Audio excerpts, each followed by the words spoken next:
Rides podcast about riding. My name's Fuzz.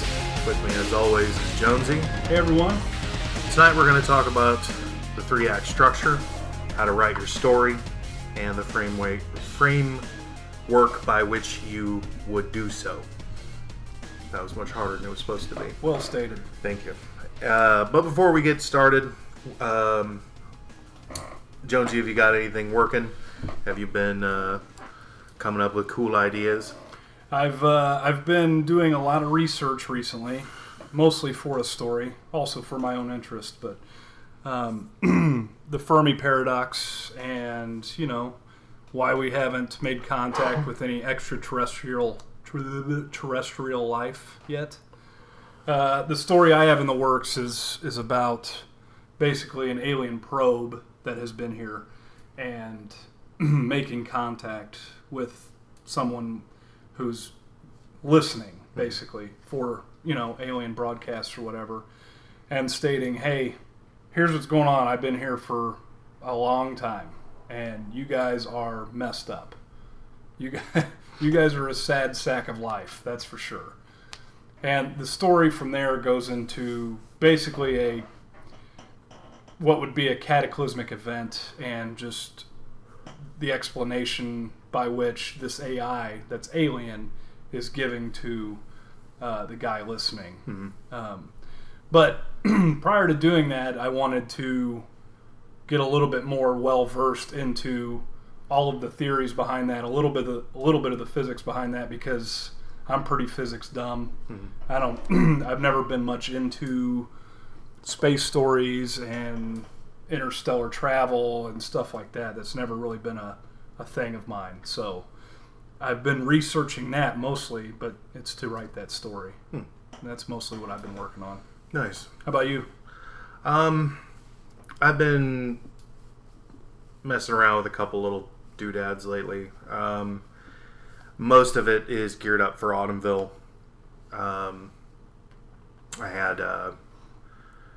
been working on this 12-part miniseries thing that I want to put together and publish on Amazon as like a full, well, that wouldn't be full, it'd be probably around 12,000 words, but just something fun as kind of a primer for Autumnville, so that if you're interested you can read 12 short stories that all sort of weave around into the same events and then ends, so that I'm kind of telling the story that in the main novel I reference many times as the thing that happened a few years ago. And so I just kind of figured it would be fun to write it, and since I'll get 20,000 words written in the main Autumnville story, and then I'll get caught up in whatever else is going on. Life just gets in the way, and next thing I know, a month has gone by and I haven't put anything towards the main story. So I kind of want to do this as a way of getting something done, setting the bar super low so that I can just sort of hop over it, throw my hands up, yay, I win, and then feel a little bit better about jumping back into the actual hard thing.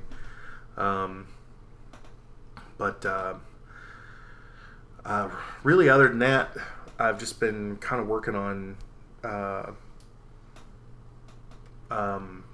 storyline that's set in a kind of an alternate universe. It's set super far into the future. That's based on all the stuff that you don't like, physics and the interstellar travel and all that kind of stuff. And it's based on this viral technology that originally started off as a medical breakthrough to help people who've been hurt very, very, very badly to actually rebuild parts that have been removed accidentally or by accident. However, all that stuff happens. and inevitably it gets militarized and turned into a means to transform a human being into the equivalent of like an Iron Man, power armor suit. And it's something that I've been messing around with for probably 10 years or so, or more, maybe a little bit longer than that.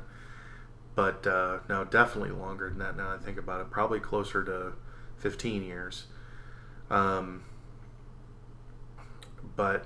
it's one of those things that, it's something that I just kind of play around with whenever I feel like I'm out of juice for something else. I'll dip into one of those other things for a while and play around in there until, I get hyped up about getting back to Autumnville.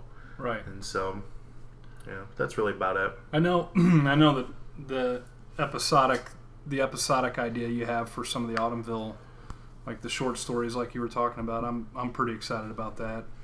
I've kind of kicked around an idea to do that with one of the main stories that I've played around with in the past, and that's the Eli Grigsby, the memoirs thing.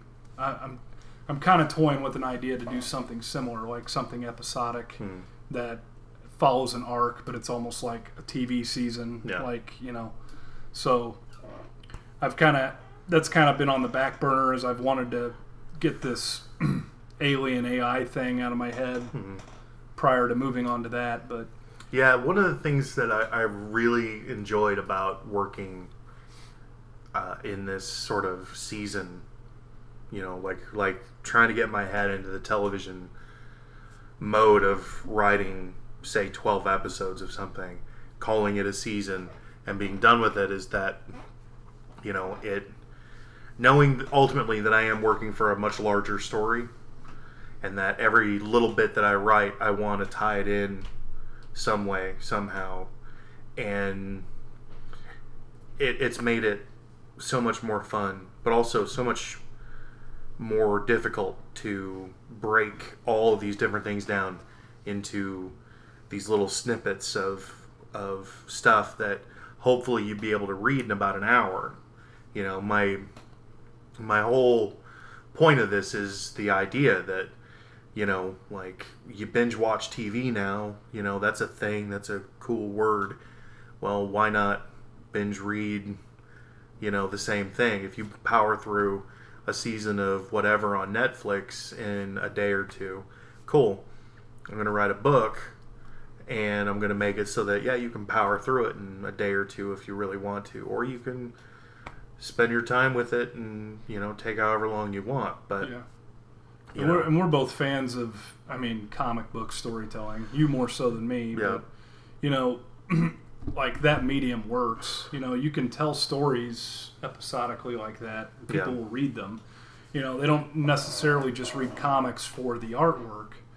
They're also reading for the story as well. Yeah, the problem with using comics as a primary template, at least recently, is that when you look at a lot of the super popular comic book writers, Brian K. Vaughan and Michael Bendis, and even the sainted Warren Ellis to some degree, they've all kind of fallen into that lost style of telling a story of, the first few pages are insane. You have no idea what's going on. Then the bulk of the middle of the issue is sort of setting you up. And then the last panel is a massive cliffhanger to get you super hyped about buying next week. And I get it. It's cool. But on the other hand, I'm a fan of a lot of the old school styles of writing, especially in comics, where you know that you're going to tell a story over a long period of time. So you don't make it so methodical. You don't make it so obvious. It was really cool back in the old days when a cliffhanger happened and you were like, holy crap. Now it happens all the time. And that was kind of one of the things that I wanted to avoid with doing what I was doing, what I'm doing with Autumnville. The first part being what's already on the site, which is the Beware the Scarecrow story, which I've actually taken that version of it and I've added in another about 2,000 words or so to kind of fluff it up a bit. And then the second part rolls right into this story about a demon. And since my supernatural world is oddly secular, my main characters will frequently, whenever the idea of God or angels or demons is ever really brought up, they kind of poo-poo the notion and say, nobody I've ever talked to has said they've heard of an angel or a demon or any, that stuff ain't real. And that's kind of something that I'm doing just as a way of almost right away establishing that, yeah, they're all wrong. Like angels, demons, all that stuff is real. It's in these stories. It's just so subtle that you really have to look for it. Well, except for in the case of the mangle face monster, he's never subtle. He's a giant clown monster. But yeah, the whole process of working it out like it was a television season, and knowing that you have that constraint has made it real fun. It's a pain in the ass, but it's a lot of fun to do. And every piece that you get done, every little bit, you really feel like you've achieved something, because even if what you've written you're not exactly 100% sure about, you get that moment a week later where suddenly everything comes in, and just melds perfectly, and you're ready to move on to the next thing and just start pumping it out. Right. And if everything works out as planned, I'm hoping to have everything done by Christmas. So that'll be cool. Christmas. Yeah. Yeah. I think a big part of another catchy word right now is the golden age of television. Yeah. Like, I mean, we have it great. I mean, there's a lot of great television out there. But like what you're getting to with the cliffhanger thing, like, they don't really have cliffhangers at the end of episodes. Your Breaking Bads and your Shields and stuff like that. Like, the cliffhangers are at the end of the season. Mm-hmm. To get you to come back. Justified. Yeah. All of those things. All the cliffhangers are at the end of the season.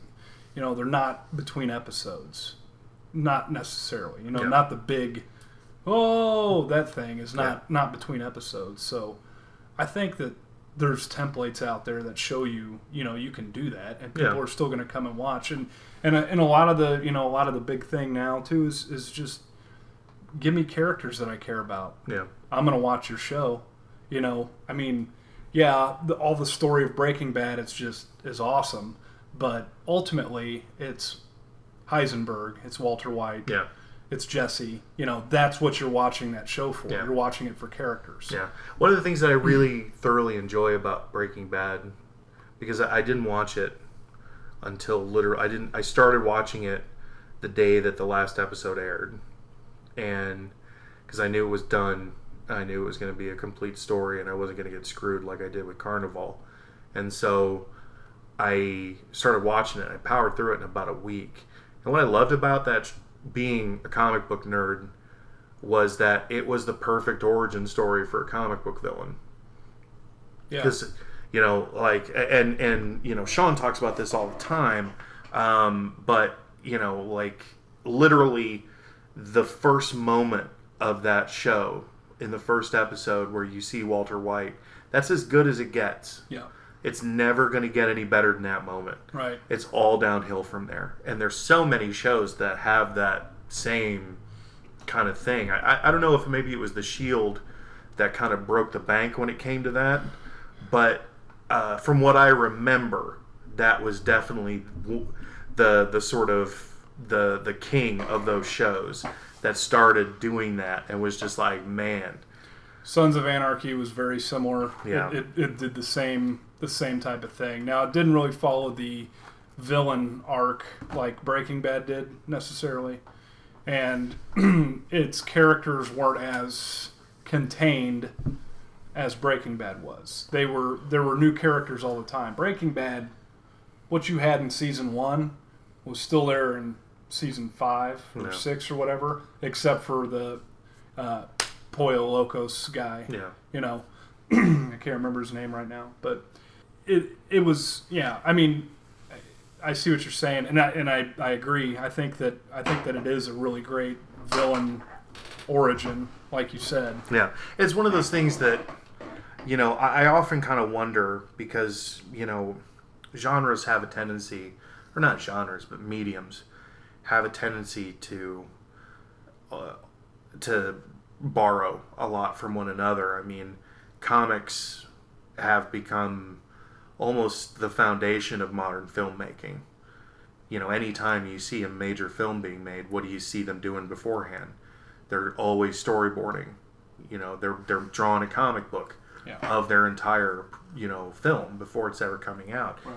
And, you know, and a lot of the camera angles, a lot of the styles of action and all that stuff has been directly taken from the comic book genre for modern film. And it's even leaked into television. And I kind of wondered when I first started doing this project, like, why hasn't, you know, novel writing or just story writing kind of taken that bare bones idea? I mean, maybe it has, and it's just something that I'm not aware of right now. Well, I'm not aware of it either, so. But, you know, why wouldn't you produce, say, 12 or 24 episodes of a story? You know, because as a writer, it's hard to sit down and say, I'm going to write a novel, and knowing that you're going to walk into 250,000, 300,000 words. Right. And expect that to kind of stay fresh and interesting for you as the writer. Even if you've sat down like we spoke about before and you've Bibled everything out and you have everything written down, you've got a flow chart on a corkboard sitting in front of you, the whole thing, it's still a massive labor to sit and write that. But to sit and write, you know, say 3,000 words for an episode, and then to do 10 of those, 12 of those, that's not too bad, you know. And you're getting 30,000 plus, you know, 36,000 words out of it, 39,000 words depending. And, you know, and I don't want to say anything bad about book readers, because I know one of the things that book readers crave is to get massive books in their hands. You know, that's why Game of Thrones is never going to die, even though it should have so many times, you know, just by the act of just consistently murdering every single main character. Attrition should have killed the story. Yeah, you know, they're getting to a point now where they're like, you know, the only perspective that he can hit are, you know, guardsman number 6, 4 to the left of the Kingslayer. Now we're going to write about him, and you know, and people still go bananas over those books, and you know, and rightfully so. He manages to figure out a way to make every book somehow valid to the story. But you know, there's also something to be said about these little, you know, not quite novellas, but you know, just a little bit more than a novella that has been, you know, around for years and years and years. I mean, I used to read the Destroyer series about Remo and Chun and, you know, all that stuff. I love those books, and each one was maybe 120, 160 pages, and they were great. They were fantastic little, you know, pot boilers, and they were fantastic. I love them to this day. I wish I still had my collection of like 200 of them. But, you know, a part of me kind of thinks that it would be cool to kind of maybe go back to that a little bit and not be afraid to write little stories. Yeah. I think that the episodic novel stories exist. You know, the Harry Potters, the Twilights, the Jack Ryan, Tom Clancy stuff, and all the offshoots it's produced. Yeah. You know, those are episodic, basically, but they're books, each and every one of them. You know, I think too, you know, culturally, doesn't it seem like we are more geared now towards reading something that's short and episodic like that, because I can tell you, for me, I like the Game of Thrones books, the Song of Fire and Ice books. I like those. I've read 2 of them. And every time I go to read the third one, I'm like, it's 1,000 pages. Yeah.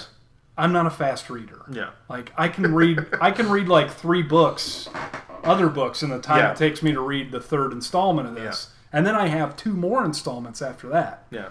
Like, for me, and it may just be me, but to me, that is really... it's a commitment. Well, I mean, just something small, these bite-sized stories or these episodic stories that are like episodes that are like an hour long or whatever, like you said, that is really, that is really interesting to me. Yeah. That would be something I would be into. Yeah. I would get into that. I like to read comics still. Yeah. I just don't do it that often because, I use an e-reader. Yeah. They're not as great on an e-reader, Yeah. So... Yeah, I know that with the episodic thing, honestly, the first time that it ever really dawned on me to write like that was watching Supernatural and the episodes that have the writer in it. Yeah. And when I saw his bookshelf and he had all the episode names. It's Carter Edlund, yeah, I think, or something like that. And when I saw that, I thought, that's kind of genius. Yeah. That is kind of genius. And, I love Supernatural anyway, so it wasn't a hard stretch to go, I'm going to steal that idea. But you're preaching to the choir on that. For me, when I was kind of trying to work out the logistics of that idea and put everything together, I kept kind of falling back on, this idea of, I'll just make this whole, I'll commit 100,000 words to this. And then as I started the task of actually doing that, it would be, stop the whole point is to write little, because after 5 or so years of really focusing on one singular project, it does start to feel like, you're carrying around a bag of wet cement on your back, because you've got to tell that story, you're committed to it. But at the same time, life just gets in the way, and it just makes it harder and harder and harder to commit words to paper. And, God damn it, I need a win. I need something that's saying, hey, all this stuff has been for a good cause. You've worked your ass off, and, you have something to show for it. On those small wins, I mean, that mindset permeates all kinds of things, like debt reduction and stuff like that. It's like you're climbing a mountain. Yeah. And you make progress, but if you don't give yourself like time to sit and enjoy how high you've come, then your progress is going to slow. Yeah. And it's getting small wins, like you said, that's a big deal, especially for large projects like that. Yeah. And if you can just ease into it, like you said, jump over that small bar and, big boy potty and all that, once you can do that, I feel like then those steps start becoming a little bit easier to take. Yeah. So now I'm going to have big boy potty stuck in my head every time I sit down to write. All right, so we promised them the 3-act story structure, so sounds you want to good. get into that? Yeah, we'll get into that. All right. 3-act structure. What is it? How is it? What is it all about? To break it down easily, it's the beginning, middle, and the end. And that's it for us tonight, everybody. Yeah, thanks for listening. Yeah, we're going to close that out. Good luck. Write at your own peril. Have fun with it. Now,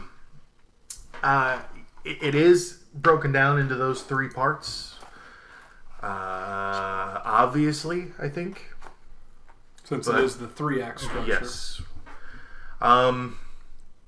But just kind of real quick rundown, and then we'll go through each individual piece. In the beginning, what you have is, first of all, the thing to remember is that this is the roadmap to your story. It's the guide that you're going to use to build your story. And the reason why that's super important is because if you don't use the 3-act structure, or a structure, there's a 5-act and a 9-act as well. But if you don't use the structure, then chances are you're going to drift, and you're going to digress a lot. You're going to come up with a whole lot of crap that is going to enter your story that you really don't need. And you're going to think to yourself, this is vitally important information. And then you're going to go, someone's going to read it, and they're going to be like, yeah, it was really good up until this point. And then it kind of just drifted. Yeah, it just went nuts.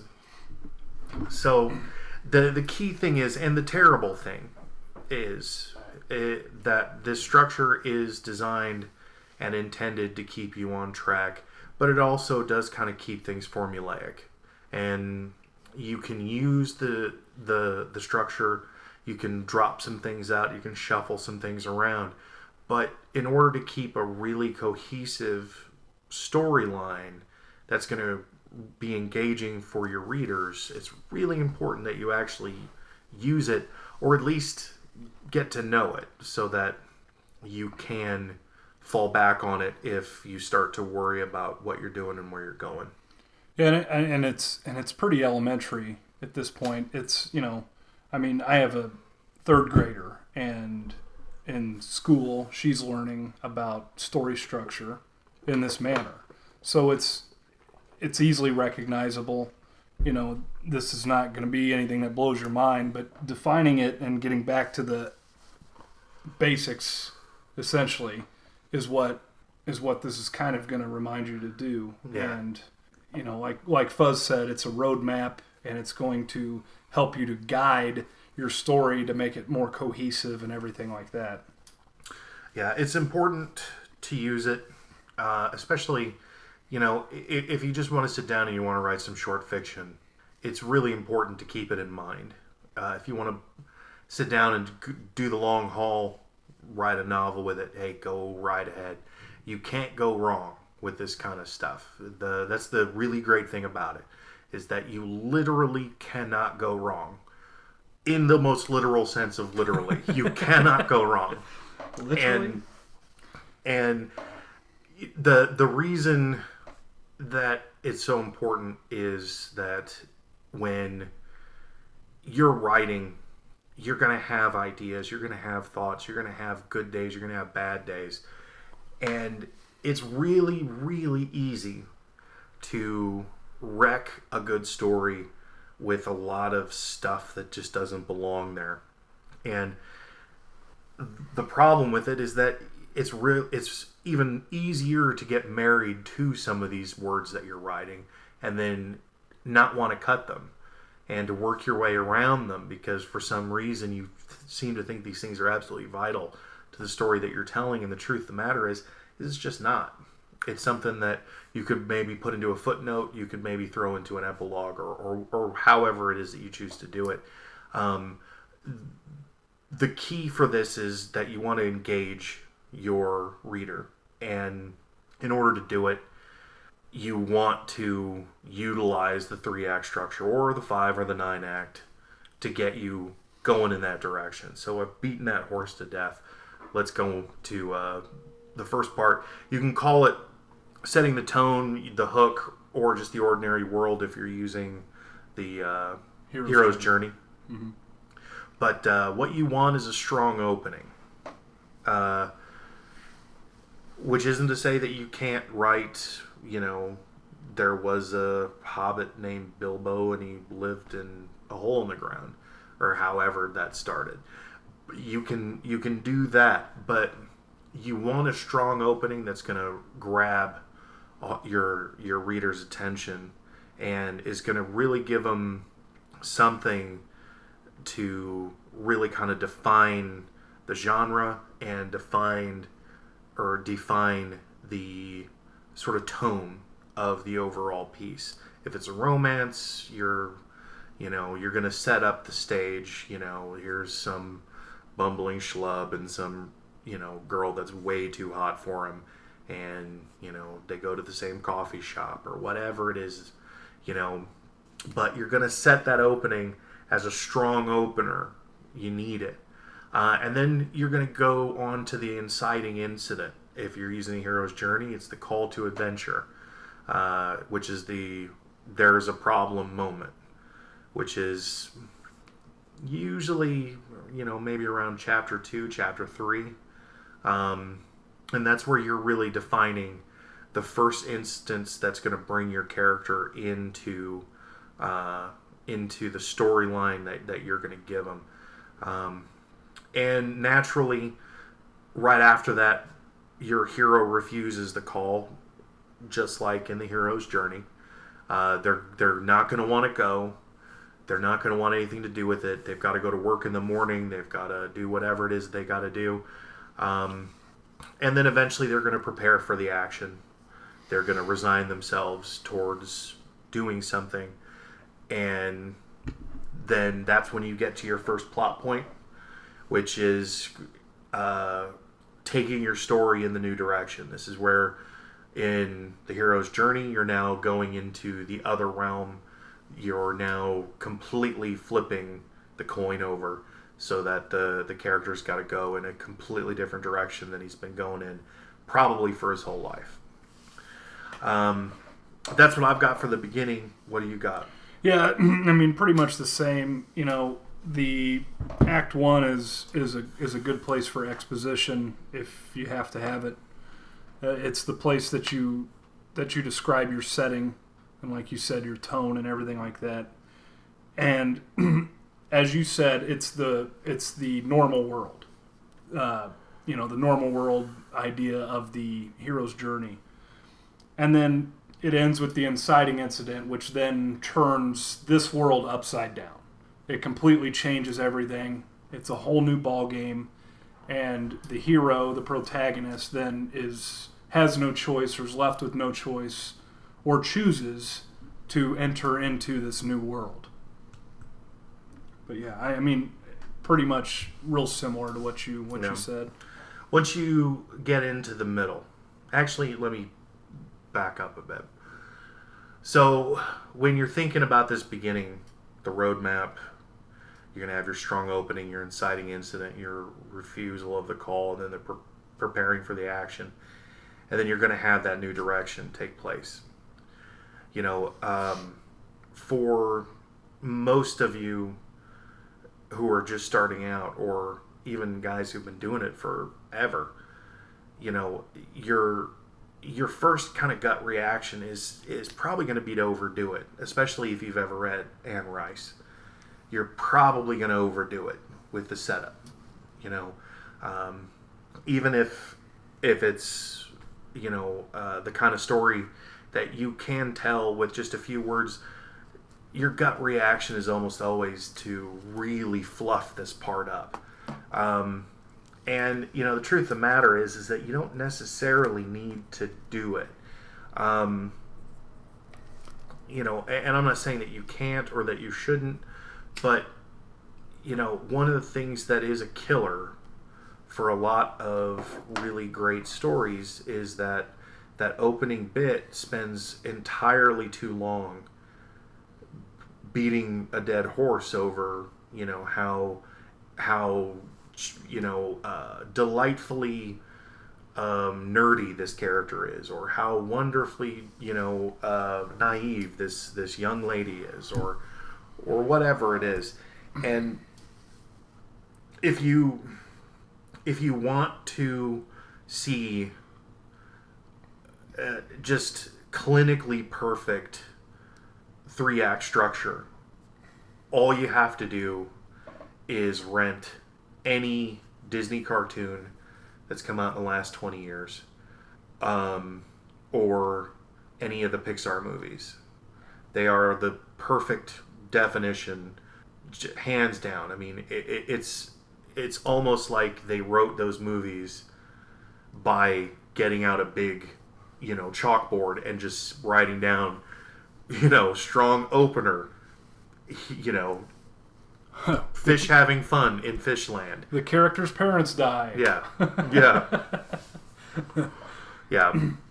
Yeah. We, right before we started this, we were watching Mr. Robot, that first episode. Yeah. And Fuzz was showing me this opening scene, and I mentioned a little bit about telling some or showing some exposition, describing your setting, and this opening scene's a great example of having the character lift that weight for you. Yeah. Because he gets in, spoiler alert, I guess, but he gets into a coffee shop and he confronts a guy, and in that 5-minute conversation, you can tell by the way the character's acting that he's odd anyway. But he also mentions that he's socially awkward, and he also mentions that he had a tragedy befell him, that his dad died, and he was the only guy he could talk to. Yeah. Right there, within 5 minutes, we've established what makes this character tick, a little bit of exposition, background behind him, by him telling another character that. Yeah. You have, by watching that intro of Mr. Robot, what you get, what I imagine, because I'm not done with it yet, but I'm gonna throw down a shiny nickel and say that I'm willing to bet you that opening 5 minutes is just a truncated version of what the whole first season is. Yeah. I'm gonna bet you anything, as long as it doesn't cost more than a shiny nickel, that the whole of that story is essentially just like that opener was. Right. Because it was the pitch perfect definition of a strong opener. Yes. How do you bring in people into this world and make you buy it? And it does it so beautifully. Yeah. It really does. It's a great scene, but that's a good example of, describing your setting and your characters and getting the exposition out of the way there, the background out of the way there, but doing it through dialogue and through action rather than telling us what your world going is. Through the problem of having your narration tell you that, oh, this kid had some tragedy and da da da da da da. Yeah. And if that's your style, do the narration thing, but take out 2 minutes and find that opening episode of Mr. Robot and just watch it, and you'll see exactly what we mean. A strong opener is going to own your readers for the rest of the book. If they walk in and they read that opening bit, they're going to say, I'm in balls deep this whole time. They're not going to walk away just on the strength of that. And if you can pull that off, you're a hell of a lot better writer than I am. Yep. So now we're going to go into the middle. The middle is defined mostly by rising action and confrontation. It's also the longest part of your narrative. It's going to take up probably 2/3 of everything, because this is in the early stages of the middle ground. This is where the fun and games happen. This is where your character's training. This is where he's getting to kind of know some of his capability, but not all of it. And he's going to kind of get access to some new characters who are going to step in and not necessarily take over the role of mentor, but they are going to take over as sort of wingmen. They're going to be looking after that hero as much as they can. Now, and also keep in mind that if you're writing a romance, this is the buddy, who's terrible at relationships, who seems to know everything about women and is, trying to pull the guy away from her. Oh man, she's crazy or whatever. If you look for it, you'll find what I'm talking about. And this is also where subplots kick in. Um, and if you choose to use a lot of subplots, more power to you. Um, a lot of people say the more the merrier. I personally have a rule of threes. I'll never go more than three subplots for any particular story. I think it has a tendency to muddy things up a bit, especially when you're trying to resolve it. And one of the things that I don't like about subplots is that it draws action away from what you're trying to do. I mean, it really pulls a lot of action away from your main characters. Jim Butcher, who writes the Dresden Files, he has a kind of textbook, very few subplots ever enter into his books. And a lot of that is because his books are first-person perspective, so it's kind of hard to have subplots when, it's just your main character talking. But there's a lot of wiggle room in the middle. It's where your character, like I said, is going to learn his new skills and his new abilities, or her new skills and abilities. And once you reach that midpoint of the middle ground, you're going to have the major shift where you're going to have a major success or you're going to have a major failure. And that's going to set up for later, because whatever you get during this event, you're going to get the opposite later. So if you have a big success in the middle of your story, you're going to have a big failure later. If you have a big failure now, you're going to have a big success later. And this is also where the bad guys go to work. Once you've hit that middle point and you've had your big success or your big failure, your bad guys are now going to begin really planning and really focusing on the hero or the characters as a threat. And this is also where your character is going to have a lot of internal and external conflict. It's important that any good hero doubts himself.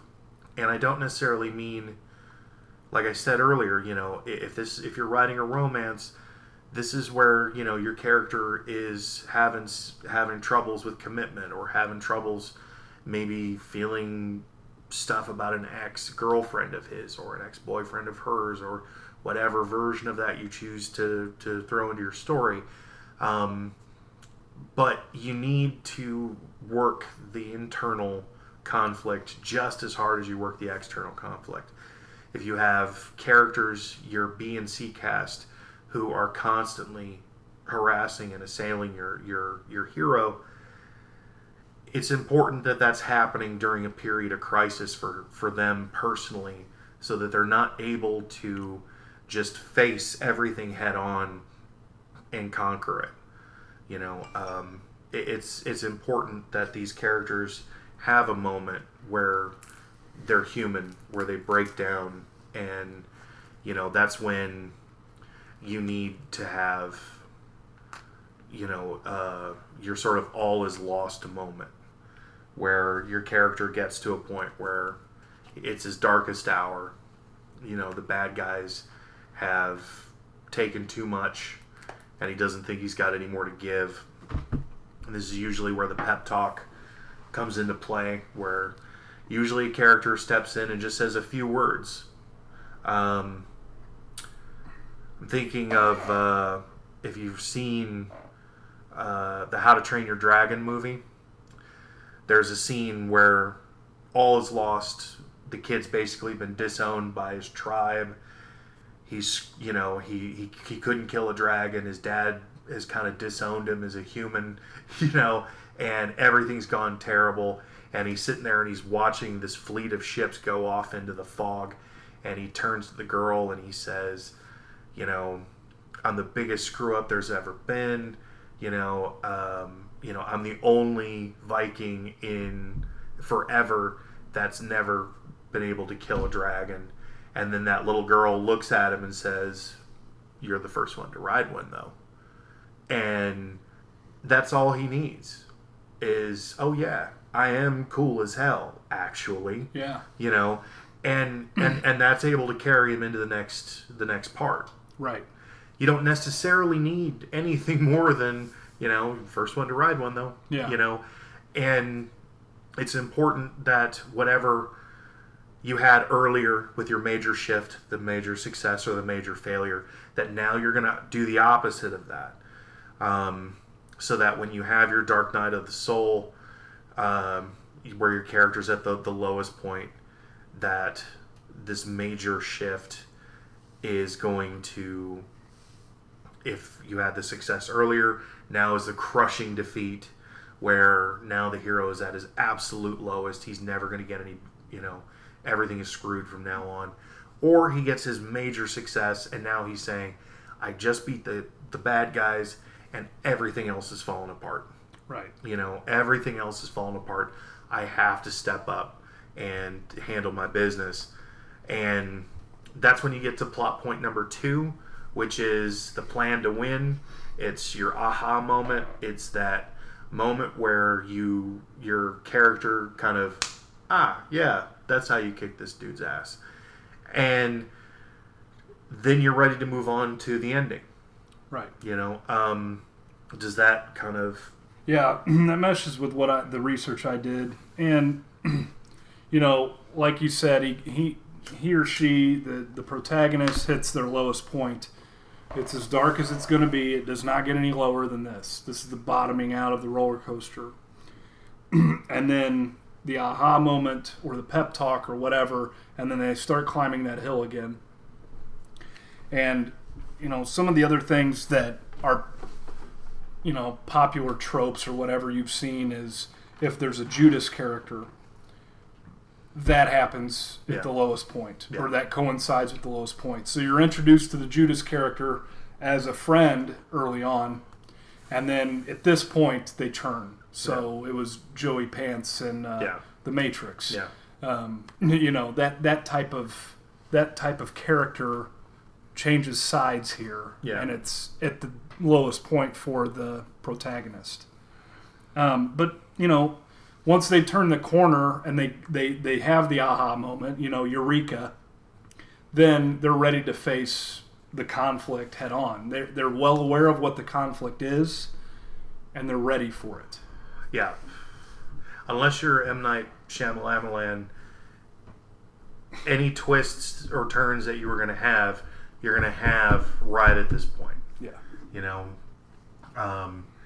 If you want to hold off your big reveal until the ending sequence, that's cool. But you pull that off really well once, and that's a ravine you're never getting out of. Yeah. I mean, just look at that poor guy. He did, one really, really great holy crap moment, and then... I would say 2, arguably, but... I think, personally, Unbreakable was probably, in my opinion, his best, but I know that that's debatable. But, either way, his first 2 movies were his apex. Yeah. Yeah, I mean, Lady in the Water was so just wonderfully hardcore. I mean, I thought it was a heavy metal video.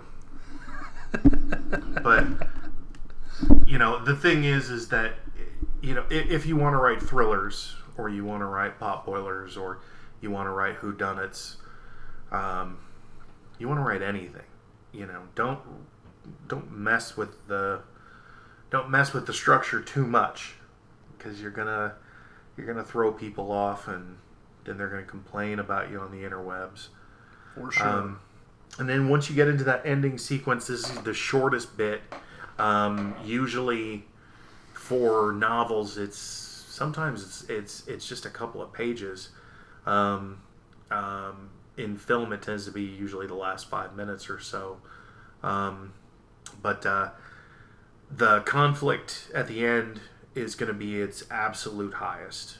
It's going to be the moment where your hero and your villain finally clash, and then you have the climax, which, depending on if you're going to keep going with it, you're going to have your false win or your false loss. And it's going to be the most exciting moment of the piece. And then you get that sigh of relief. Everything, you know, the hero's okay. He's only missing an arm. Everything is good. You know, he made it out alive. You get that sigh of relief. And then you get into the resolution, which is where you can do like an Arthur Conan Doyle, where you just spend the next page saying, no, stupid. Here's all the stuff that you were told about that you just didn't put together. And now you're looking at it and going, oh, why didn't I realize that? You know? And, you know, if you're a dickish writer and you want to make people feel dumb, that's when you add in all that extra exposition of saying, here's where all the stuff that you didn't see happened, and, you know, here's how that happened, and all this stuff is now resolved.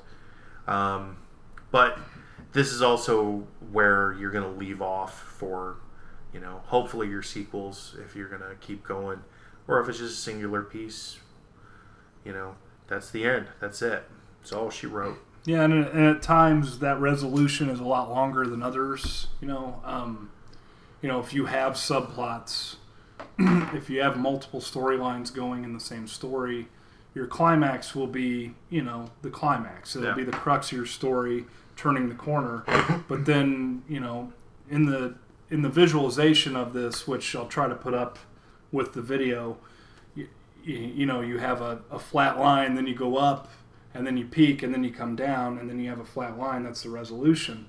Well, that peaks your climax, and then you have falling action, so it's the fallout from the climax, and then you have some more line there to tidy up the package. Yeah. You know, you put a bow on it, or you don't. You know, if you want to go into sequel land, if, you know, you're going to come back to something, all of that stuff has to be wrapped up sort of here, or at least displayed so that you know, oh, I can go read part 2, and it's going to go more into this. But yeah, and the climax is what you've been building to. It's what the reader has stuck around for since you hooked them in the beginning, and it's what ultimately is probably going to be their lasting image. Yeah. You know, whether they're satisfied with it or not. Or, you know, sometimes you don't need that satisfaction. You can say, well, I learned something reading this, or what a great moral to the story. You know, you can explore all those objects there too, but ultimately the climax is what is your reader is going to say, that feels good, you know, or whatever. Yeah. And you're gonna get a lot of different styles. You're gonna get, you know, if you're the kind of writer that likes to go big, then that's when you go big. You go as big as you can get, and then when, like you said, when you hit that falling action, you get that sigh of relief, and then you hit that flat plane again, and now you're gonna get it into your resolution, and, you know, you're pretty much, you know, like I said, that's all she wrote. You don't really need a whole lot more than that. When you get to the point in the writing, this is where personally for me, this is where things tend to break down for me in the writing stage. I'll tend to make a lot of screw ups on my tense, you know. I might make minor flubs with, you know, what perspective I'm writing in, you know, because once you get into that climax, it's real easy to want to jump into the main character's head and really sort of kind of explore what they're going through, or your villains, whatever. But, you know, that's generally where I tend to have my most difficult, you know, time in the actual writing. And I think that's natural because, you know, like I just pointed out, this is going to be your review. This is the show. Yeah. So you want the climax to be satisfactory, but you also, maybe artistically want something else from it. Yeah. So you're trying to serve two masters. Yeah. Sometimes, but most notably, you're going to say, well, did this satisfy what I set up in the beginning? And if not, where did I go wrong? Yeah. And then maybe you didn't, but you still maybe think you did because you're like, well, the payoff isn't enough here. Yeah. I need to reconnoiter this or something. I need to revisit some things and get back into it. And that's part of rewriting and all that. But yeah, and a lot of this, one of the things, the most important thing I think about the 3-act structure, and this takes us back into our last episode about world building, is that you really, really have to lay down your groundwork beforehand. I'm not saying you can't write by the seat of your pants and pull this off and do a great job. I'm sure it's been done 1,000,001 times, but if you do your due diligence before any of this stuff, and you focus heavily on having authentic characters, and that's the thing. I think I've mentioned this before. I may or may not have, but it's something that I wrestle with a lot because my lead character in Autumnville is a woman, and so I constantly worry about, am I writing an authentic, female lead, because I don't want to fall into the same traps of, she's a small town girl living in a lonely world, took the midnight train going anywhere. I don't want to do that, and I don't want to do that hard-boiled badass chick that needs no one, and she's too cool for school, and I want my characters to seem like they're really authentic. That's one of the things that I do like about my particular story, and it's one of the things that if you haven't read all the stuff on Autumnville, you should go to Friday Night Rights and read. But I try to make my characters because most of them are patterned after real people. It's kind of easy to do that. The conversations between Vic and Lowell almost always make me laugh while I'm writing them. Like in some cases it's laugh out loud, in other cases it's not. But, when I have stories like the Black Mountain Blues story that involves a lot of the guys together, I want to make it authentic so that, you can kind of tell the pecking order. Who are the big dogs, who are the guys that are content to sit back and listen and pipe up when they need to and all that kind of stuff. But authenticity is really important for keeping characters or keeping readers really, really involved and enthralled in what you're doing. At least I think. It's one of the reasons why television shows like, say, a Supernatural have a tendency to become very redundant, because they harp on certain things. That was one of the things about Smallville was, you could have a really great episode, and then the end of that episode would come, and here comes Lana, and now she's scolding Clark for the last 5 minutes of the show, and, by the end of the season, you hate her. You're like, oh my God, why won't you just know he's Superman? Yeah. And I don't think that was what they went for. I don't think that's what they wanted. I think that they really wanted to make a lovable character that people could get behind. But, they weren't concerned about authenticity. They were more concerned about drama. And, you can keep drama super, super high throughout your whole storyline And if the characters aren't completely believable, you know, as human beings or whatever, dragons or whatever they may be in your story, then the reader is just going to fall off. The reader's going to say, eh. They're going to put the book down, and they'll get back to it when they get back to it, you know? Yeah. And I think it's super important that you develop all this stuff before you sit down to start using the 3-act structure. You know, if you've Bibled your story out like a lot of people do, I do it obsessively, then you know each one of these characters balls to bones, and you know you want to focus heavy on that hero. You want to focus even more heavy on that villain. You want that villain to be so cool that everybody that reads him is going, man, this is the most badass dude that's ever lived. Yeah. You know? I mean, you want to put in your due diligence. Otherwise, you know, and like I said, you might be able to take this and run with it and make an amazing piece. And, you know, I applaud you if you do. But putting in the time, putting in the due diligence, and building that world first.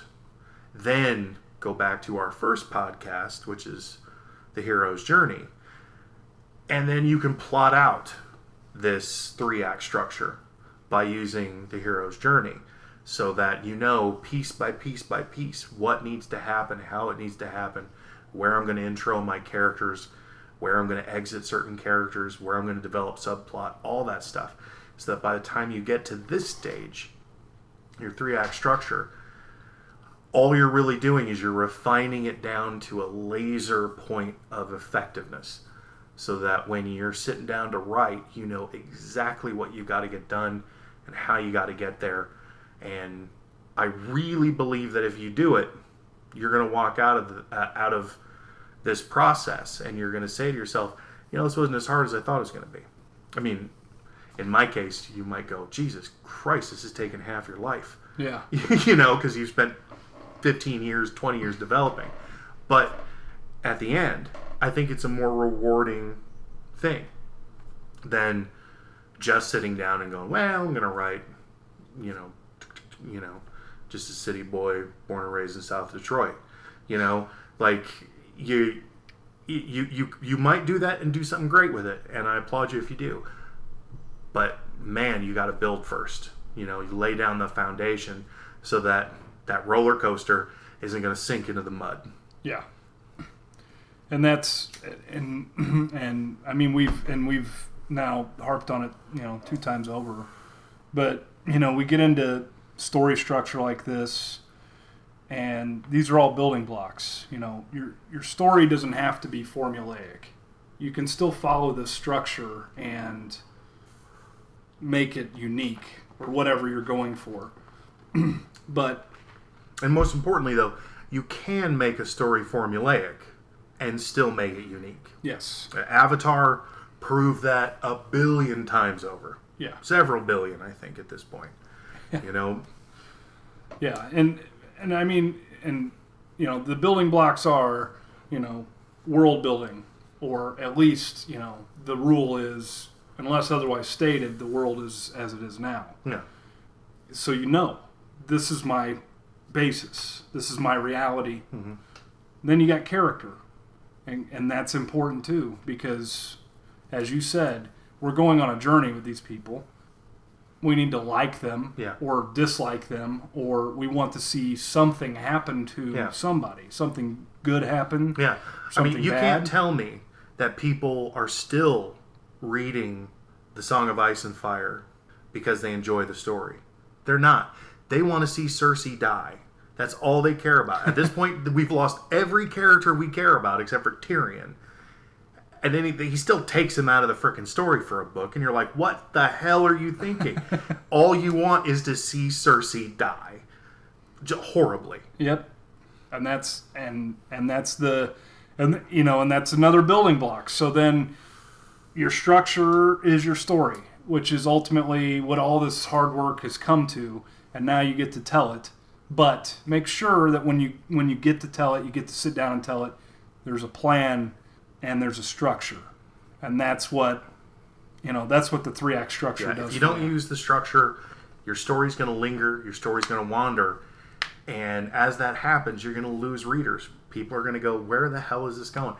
A prime example is if you're a fan of Stephen King and you read the Dark Tower saga.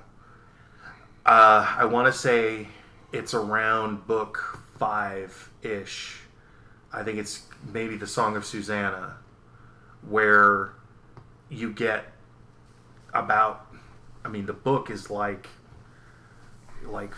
5 inches thick to begin with, and you get maybe a 1/4 inch of what the characters are currently doing, and then all of a sudden Stephen King completely loses his mind and decides to spend 500 pages on the longest, most kind of pointless flashback in the history of ever. And it's not that the information that you're getting out of it isn't good information. You're getting great world building in that chunk of story, but it's so pointless. It's so needless. It's the moment in Queen of the Damned, how you sit through and you're forced to roll through this whole part about some vampire girl named Baby Jenks or something, and you're wondering where in the hell this is going. Why am I in this? And spoiler alert, she kills her. And you're like, why in the hell did I just spend 3 chapters reading about someone who just died pointlessly? Like that's bad structure. Great sales, those books sell like crazy, but it is bad structure. And and I get the diversion. I understand the purpose of it. But on the other hand, if you're a fan of those books, like the Lestat or the Vampire Chronicles or Song of Ice and Fire or Dark Tower, you can pinpoint where each one of those writers kind of flipped their shit for a little while and just said, you know what, they're in anyway, they're going to read this no matter what I'm going to do. I'm going to tell them all the crap that I haven't gotten a chance to tell them. And yeah, those books sell like crazy, but it is bad structure. And how many of those books have you read, dear listener, that you've said to yourself, man, I love this series, but man, this one book, it just goes crazy. And you didn't like it as much as you liked the rest of them or whatever it is because of these massive diversions. And, and if you're one of those lucky few who gets millions and millions of readers and you decide you want to do it, man, go right ahead. But when you're first starting out and you're just getting your feet wet, stick with the structure. It will not fail. It will not fail you. You will get through it, and you will have a concise storyline. Your plot line won't be filled with holes. You'll have tons and tons of great memories of working on this piece. You'll be able to set it down, and even if the story sucks and everyone hates it, you'll still be able to look at it and go, I worked my ass off on this. It was worthwhile to do, and I'm glad I did it. Yeah. Yeah. That's that's the fundamentals. So I made some more notes about a couple of other structures that exist, kind of to show a history of why this works. What we got into with the hero's journey a little bit was this isn't something that some guy made up. Yeah. This is the definition of myth. Yeah. And, there's a reason that it's like this. The 3-act structure seems to me to be somewhat of a derivative of what's called the dramatic structure, which was originally devised as a way to analyze Greek and Shakespearean theater or drama. Many people say it's not really applicable to modern drama, but I don't know. It still seems pretty spot on. Well, considering almost everyone Yeah. gets their first real exposure to writing and to creating through having to go through and read the Iliad or the Odyssey or Shakespeare Yeah. stuff like that. Or if you've ever watched Deadwood, you may as well have watched Shakespeare. Yeah, that's for sure. But the dramatic structure, the 5-act structure, was coined based upon Gustav Freytag's pyramid, which says these are the parts. So there's the exposition, which is your establishment. This is part of Act 1 of the 3-act structure. It's going to establish the setting and what is important. And since this is a dramatic structure and it's got its lineage in theater, your plot points, your devices are all going to be present in this exposition, this first part. Then you go into the rising action, which is just everything that sets up the turning point of the story. And it leads directly into the climax, just like the 3-act structure does. This would be Act 2, where the dramatic structure takes a little bit of a turn as it breaks the end off into 3 chunks. So your next part is the climax. This is Act 3. And it's the turning point. It's where things start to work out for the protagonist or whatever. This is where the protagonist overcomes or right after the eureka moment, he fights the bad guy and prevails. Then, according to the dramatic structure, you go into falling action, which is where the conflict unravels and ultimately ends up resolved. So it sounds like that's a direct extension of the climax. And what that is you're tying up loose ends, all your conflicts. So if you had a Judas character, that's resolved here, or it starts to be resolved. And the falling action then falls into that straight line out, which is the resolution or denouement, which denouement, which is French for denouement, and that's where all the conflicts are resolved. Right. All your resolution is there, and then I think maybe the point of the dramatic structure is that it's maybe a little bit more linear than what sounds like theater. Is what it sounds like to me, and that's what it is. That it's drama, theater drama, broken down into a structure, just like the 3-act structure is for novels or storytelling. And it's similar, it's similar in many ways to the 3-act, but its main uses are theater. And like I said, they a lot of critics say it's not applicable to modern drama, but as derivative as everything is, especially from Greek theater and drama and Shakespearean drama, I don't know how far away we've gotten from that model. Not far, I would imagine. No. I think the only difference is the attention span. Yeah. Which isn't to say that people are stupid. I don't believe that. Well, there's more options. But the thing is that if you want to get people's attention and you want to hold it, there's all the science that's been done for film and all these other things that are just like, you have 2 hours and 13 minutes to hold their attention. Any more than that, good luck. And, and I'm sure that there's a lot of smart people who've done that and, and have proven it time and time again, and that's fine. But, I think if you're invested, then this 5-act thing is just fine. If you have the willpower to break your ending down into a long drawn out thing, because that is a problem that a lot of people have with stuff. For me, when I'm looking at like the perfect storytelling, and I'm only saying this for myself, I don't know about anybody else, but when I think of scripts, having read this particular script about 900 times, is the script for Seven.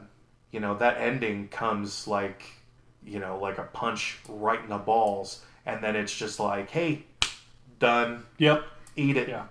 Fade to black, and then we hold you on black. No music, no nothing. Spoiler, there's a head in a box. The movie's over. What's in the box? Yeah. And, and I think about that ending and I go, that was one of the most powerful things I think I'd ever seen in a theater up until, I can't even think of anything offhand that just blew me away the way that ending did. When I saw that in the theater, and the theater fades to black, the screen fades to black, no music, you just sit there, and everyone is going, holy shit, is that it? Did you sons of bitches, is that it? And then the lights come up, and you're like, that was it. Oh my God. And then later on, you're telling your friends, this is the greatest movie of all time, and because at the time it was one of the greatest movies of all time. When it stands up, it's still great. Yeah. And could you imagine if they would have expanded on that ending, given you an extra 10, 15, 20 minutes long? I don't think it would have had the same power that it did. No, and showed you, Somerset, Mm-hmm. Walking or going about, his retirement or whatever his next step was. But that wasn't the point. Yeah. Yeah. And like you said, and that climax charged at you. It came out of nowhere. Like all of a sudden, Spacey shows up in the police station. Yeah. And you're like, well, that was easy. Yeah. They got that figured out. Yeah, that happened. Yeah. Yeah. Yeah, I mean, it was definitely, it took you by surprise, and and that's been derivative now. Yeah. A lot of stuff has followed that kind of structure. And I think it was because of The Usual Suspects. And one thing, I know that we have a tendency to fall back on movies a lot, as opposed to falling back on books and going back and forth about the intricacies of books and stuff. But, think of the writing that goes into making some of these films, like Seven, and I think Seven's direct precursor, which was Usual Suspects, and because that was the writing that broke the bank as far as what modern film is all about, and I think what modern writing is all about. I think everyone wishes that they could do a Kaiser Sose, but Kaiser Sose already broke that bank. You can't do another Kaiser Sose without people going, this is Kaiser Sose. Yeah. And that's rare. Yeah. You don't get stories that own their field that well. Yeah. And not just own it, but literally define it for years. Yeah. Seven did it. And and of course, I think a lot of it you might be able to attribute to Spacey, because he did it in Usual Suspects. Yeah. When that ending comes, you're going, are you kidding me? He just made this up this whole time. You're like, what? And it's amazing. It's brilliant.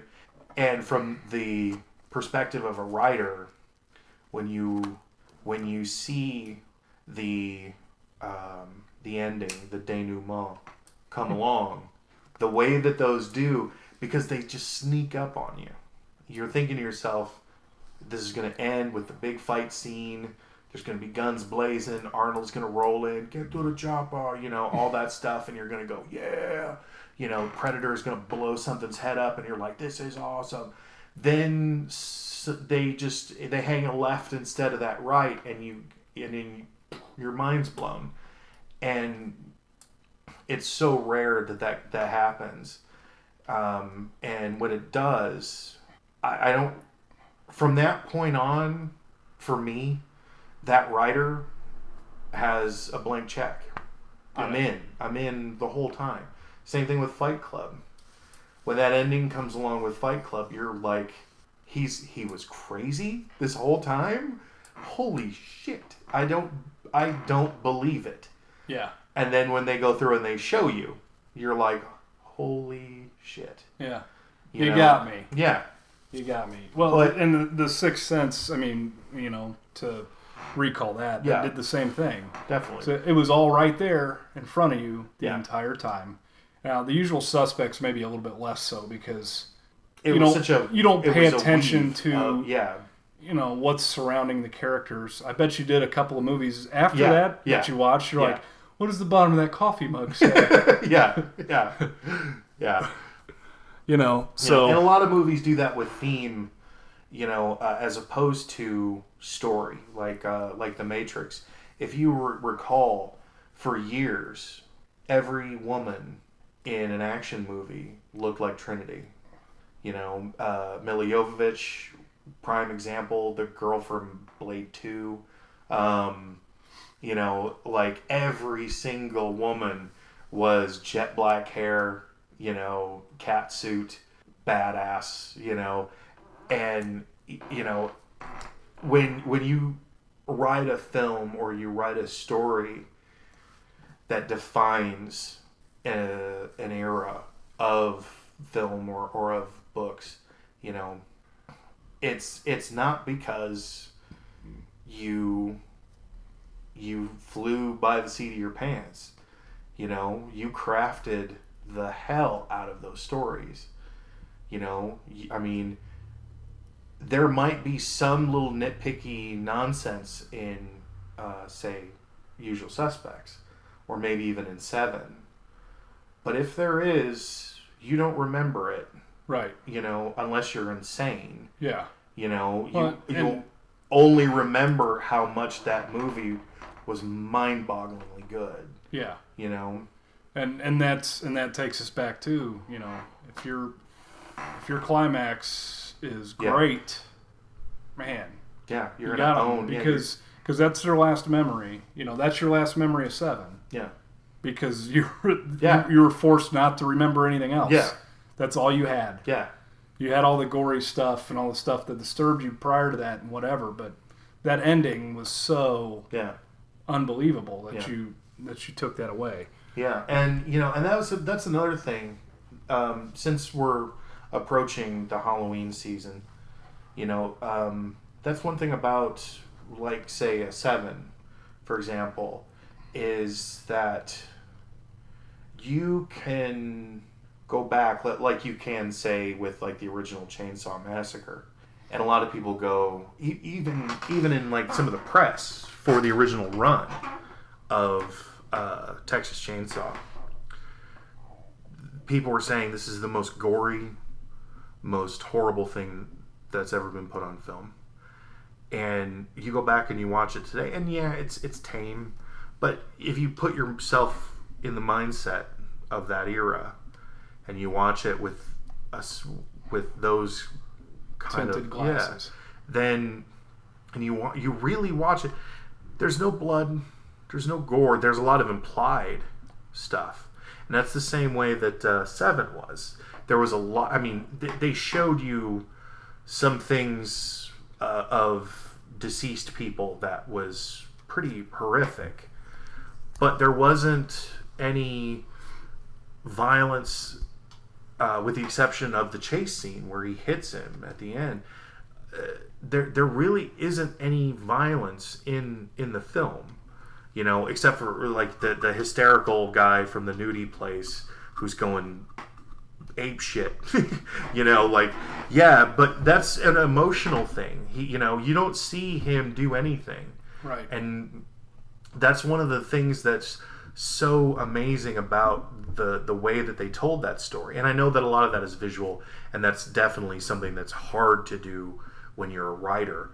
But at the same time, you can achieve things on that same line where you don't have to go overboard. You don't have to go into the gory or into the disturbing. You can imply it, and if you do it well, you do it thoughtfully, and you work on being thought-provoking rather than being disturbing, then you're really doing something incredible. I mean, Seven does have a lot of disturbing imagery in it, but you don't see any of the violence. Right. You don't see anyone getting hurt. You just see the aftermath of it.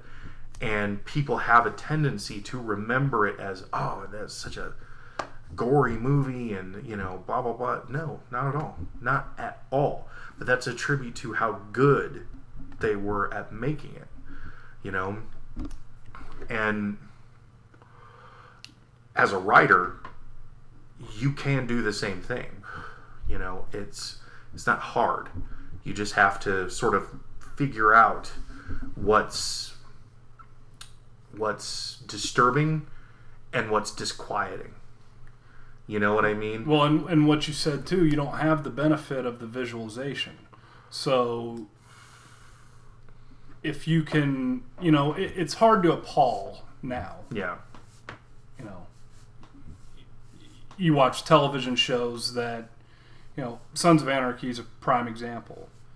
Every season they would do something where you're like, come on.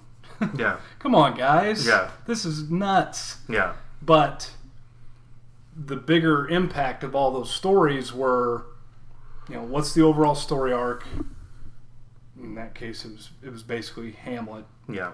And, what are the characters doing? And if this scene is indelible, then make it indelible and do so in your writing, because it's going to be hard anyway to convey the amount of violence you're trying to portray with words. You're going to disturb them by saying, hey, this awful crap happened. Yeah. But don't write those words. Don't use that. Awful crap. Yeah, if you say that awful crap happened, you probably should be doing something else. No, you can do that. It's fine. But, that's the point. Yeah. Like, you don't have to show it. Yeah. Well, like I was saying, it's that difference between disturbing and disquieting, where if you're writing a horror piece and you say that your character turns the street corner and finds a bloodied children's shoe on the side of the road and a blanket in the gutter, that's disquieting because you assume something horrible's just happened, but you don't know. You're now looking at some evidence of something genuinely horrible having happened. Or you can be disturbing and say, you turn the street corner and there's a body lying there. Yeah. And then go through the rigmarole of describing the damage that's been done to it in a way that tries to beat that home as how horrible this is. And that doesn't work as well as being disquieting does. If you just craft what you're doing by being disquieting rather than being disturbing, I think that you get a lot further in affecting the reader. Because no one wants to read someone describing the horrible stuff. Yeah, let their imagination. Yeah. When you see the best guys doing it, and girls, what you see is them being disquieting.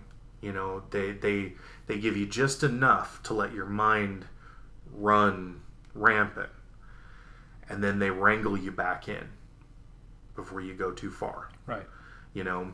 And I think that that's an important thing to remember. It kind of applies to everything, I think. I don't think that you'd want to be disquieting for a romance, but the same principle still applies of less is more. Yeah. Let them use their imagination. Yeah. Just make them write the story for you, or at least make them visualize the story for you. Right. And I'm bad about that.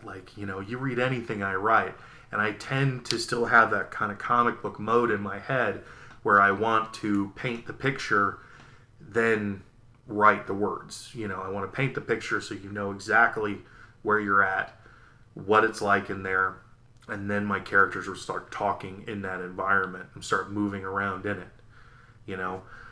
which is a habit that I'm trying to break. But I've heard that there are great writers who have written in the same way, so I don't feel so bad. Yeah. But well, there's all stripes. Yeah. There's fans of everything. So you can't go wrong, but there's different ways. There's many different ways to skin a cat. Yeah. Basically, is the adage. So we got one more structure to talk about that applies to film, but I think what I'll do is just post a link in the comments or in the description on the YouTube page for the 9-act structure, which will ruin movies for you. Yeah, forever. Forever. It is it is so easy. It is so derivative. You'll recognize it right away, but it's just it is exactly what it is. It is the 9-act structure, and it steps through a movie plot in 9 acts, basically. The 9 first pieces. time that you handed that over to me, what was that, 15 years ago now? Yeah, it was a long time ago. And I remember reading it and instantaneously sitting down to write my first real story. Because suddenly it just, all the fog and all the crap that had been in my way that kept me from writing like a traditional story as opposed to a comic book script was just suddenly wiped away. Like I could see it clearly in my head like a film, and I was able to write my first real story just by following that 9-act structure bit by bit by bit. And it was so amazing to have that as an assistant to kind of shepherd me through that first run. I had never really written anything of substance before, and then when I got my hands on that, it was, I went straight to the computer and just wrote until I had, my first real kind of finished story, and I was so happy with it, even though I'd go back and have one of your behold moments, Yeah. Where I'd probably look at it and go, God, this is garbage. But it was so great to have. It was such a good thing to have. Yeah. I'm glad that I had it. I loved using it. It's worth checking out. It breaks down these structures into even more parts, really. I mean, it does, like you said, it unlocks a door, really, in your mind where you're like, this is what a story is, Yeah. and I've seen it literally 1,000 times. Yes. And, and most importantly, you see it and you go, I can do this. Yes. And I can do this, and I don't really have to put too much effort into it. And,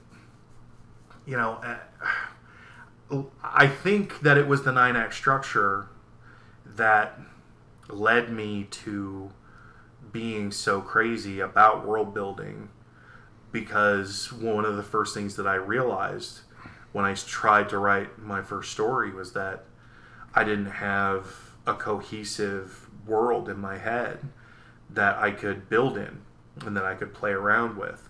And it made me go through and use, build new characters and develop scenes and settings and items and people and all that other good stuff that you have to do with world building in order to pull it off. And it was such a fun experience. I still remember those days of going to Denny's at 2 o'clock in the morning and just sitting down and spitballing ideas back and forth between people, and people going, yeah, it'd be cool if you did this, and this, and going, that's garbage. But it's an interesting thought, and, Yeah. and coming back to it later on and all that kind of stuff. It was great. Yeah, definitely. It's definitely a cool thing to read anyway, and just to make it a little bit more approachable if this is daunting at all. Yeah. So those are 3 popular story structures that are fairly derivative of each other: the 3-act, the dramatic structure, the 5-act structure, and the 9-act structure. That's going to do it, though.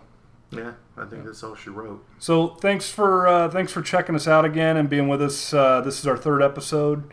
We are at FridayNightWrites.net. We are a community for writers, burst fiction, short fiction. We like to share with each other, comment on each other's stories, and we're trying to get a conversation started about writing. So make sure you check out the website whenever you can.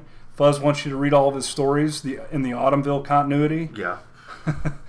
and Twice. And you can find updates there. We post some different links and stuff and site news and blog posts, and we put up a weekly prompt that everybody can write towards, and we can kind of share, interesting takes on the same prompt. Yeah, if you like writing prompts, and I know a lot of you geeks do, just come on by, check it out.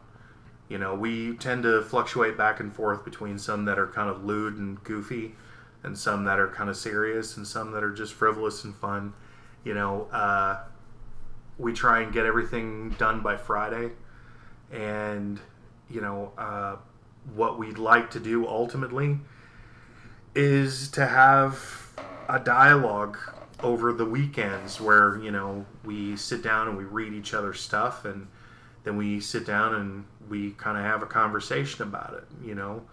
Where were you coming from when you wrote this? Why, why this, why that? Really figure it out and get those creative juices going so that you're hyped to keep going. You're hyped to do something new, or if you need help and you're saying, hey, I don't know where to go with this, or I don't know what to do, ask. And, there's plenty of people who think they know what they're talking about. You'll find someone.